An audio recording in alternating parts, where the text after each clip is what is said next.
Hey guys, Woods Farm here, just back out working on the Scout Car project. This is episode 4. Last I left off, we were working on the steering system. And I've got that done now. Just basically need to sort out a steering wheel, and that's in the works. Got a couple ideas for that. But we've got the 90-degree gearbox mounted to the chassis, and this is the gearbox from ATV driveline. We picked it up on eBay really cheap, and it was a cheap solution to getting the steering wheel in the correct orientation. So now that that is mounted, we also have the steering column all connected and fabricated up here, and it goes down into the steering box. So we now have a system where if you steer, we've got steering. Okay, so the next thing we're going to tackle with this project is the drive line. And the real issue with this is the fact that the engine is mounted very high up, and the reason that was done is to provide clearance between the engine, actually the transmission oil pan, and the rear differential need to have some amount of clearance. So that creates a unique problem of having the transmission output extremely high up and having a main drive shaft that is at a very extreme angle. And the little bit of research I did, was recommending, drive shaft angles, these 7-10 degrees, stuff like that, and this is like 20-25 degrees. So in an effort to try to solve this problem, I did some research, and someone suggested maybe using an offset gearbox, or what they call a V-drive, which is commonly used for marine purposes, industrial. So I thought that was an interesting idea because we could lower and offset the output of the transmission if we installed one of those. But a bit of research, a little bit of shopping online, way outside of our budget. You're looking at a few $1,000s minimum for something like that. And they're not very common, so you're not going to pick one up on eBay for a deal. So I got thinking, well, what can I potentially use as an offset gearbox? And I got thinking, well, the transfer case with the input and outputs very much replicates that kind of offset gearbox. And obviously I went to a local junkyard and I picked up this transfer case out of a Suzuki Samurai, and I got it for next to nothing. And I played around with the idea of mounting this as an offset gearbox. So that offset gearbox, if we used that transfer case, it would actually make the main drive shaft angle a lot better, and it would also line up the front and rear drive shafts from side to side. And I was looking at doing that, but then I ran into the problem of how do you can't really get off-the-shelf parts to connect a Suzuki drive shaft to, a Power Glide transmission and an NP205 transfer case.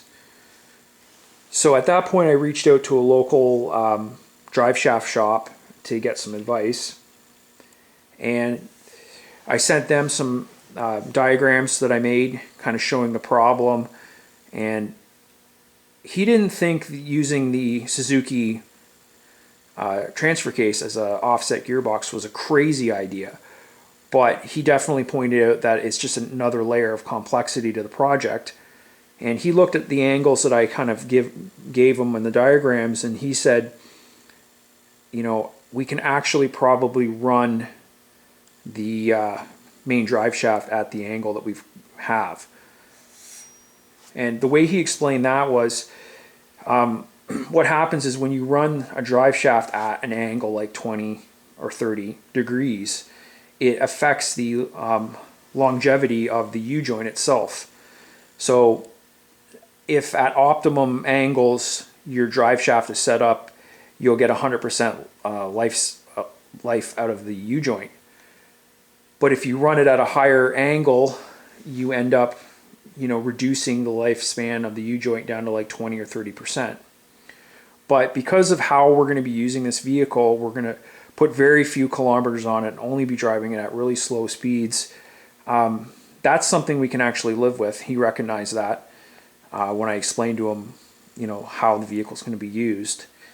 And furthermore, if it ends up we can't, get the transfer case mounted just right where the angles are within the specs of the U-joints, there are other options, and we got some rough estimates on the cost, and certainly it's doable. So I'm back to the idea of just one transfer case.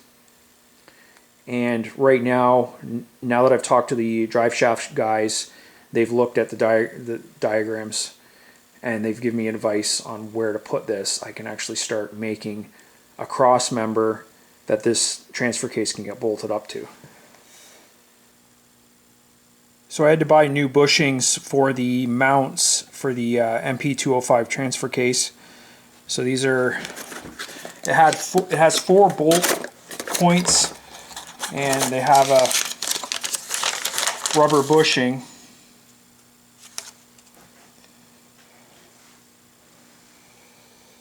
It works like that.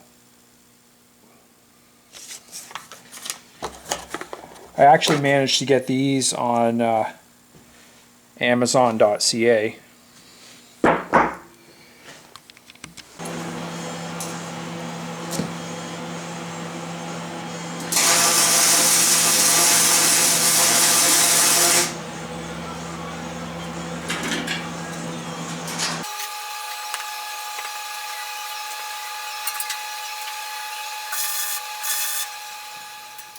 This is what I came up with for the brackets. It's going to get welded along here, along the side, and also from the back. And it's just a piece of angle. It's supported with some triangular braces. It's a little nerve-wracking welding it in place because, I got a lot riding on this being in the right position. But going on the advice of the drive shaft place, I've got the back of the transfer case angled slightly up, kind of pointing towards the transmission output. Okay, there it is. It's basically where it's going to stay. It's tacked in place. I've got the 45 angled braces. Those braces come up from the side rails of the frame and tie right into the cross member that the transfer case is bolted to. I'm going to come back and weld these with the stick welder. It's going to get a lot better penetration on this thick material, and I want this to be super secure and strong so we have no issues. The transfer case is really heavy. So I actually thought I had the components I needed to make a front and rear drive shaft, and I'm looking at these yokes on the transfer case, and none of the yokes on the drive shafts that I have are the right size to fit these. I don't know if these are 1330 or 1410. I don't know the terminology, but these are quite large. They're bigger than the flanges on the axles. I think the front and rear axle have the same size flange. So I have to do some measuring and some more research, and I'm either going to have to buy 2 yokes or I'm going to have to go to the scrapyard and get some old drive shafts to cannibalize and use for parts. So that's kind of a setback, but nothing major. And now that the transfer case is mounted, I can take up a measurement from what normally would be the front output. This is actually the main input on this transfer case, the way we have it orientated. And I think it's a 1310. It's the smallest of the yokes. I've talked about that before, but basically I just need to measure it up and take some parts in. I'm probably gonna, this slip yoke here on the transmission, I think that can be reused.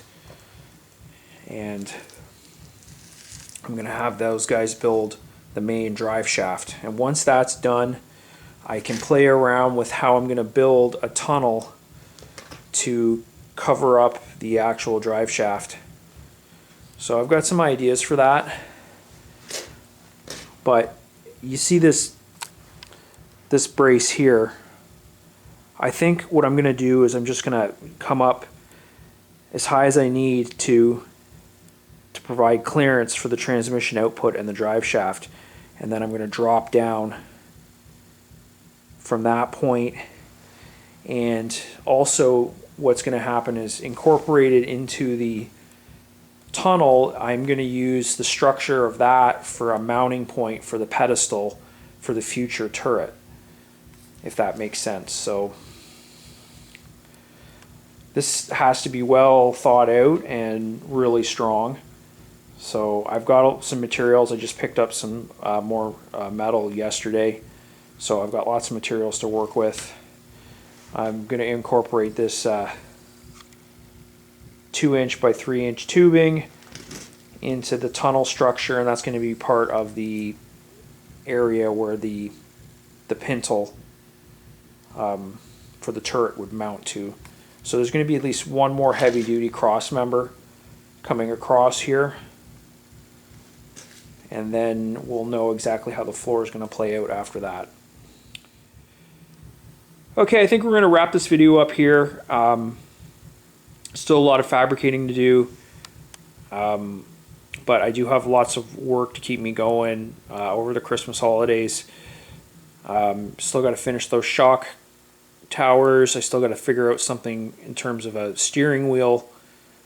And then, of course, after Christmas, I think in the new year, we're going to order that drive shaft, the main drive shaft, and get that in place.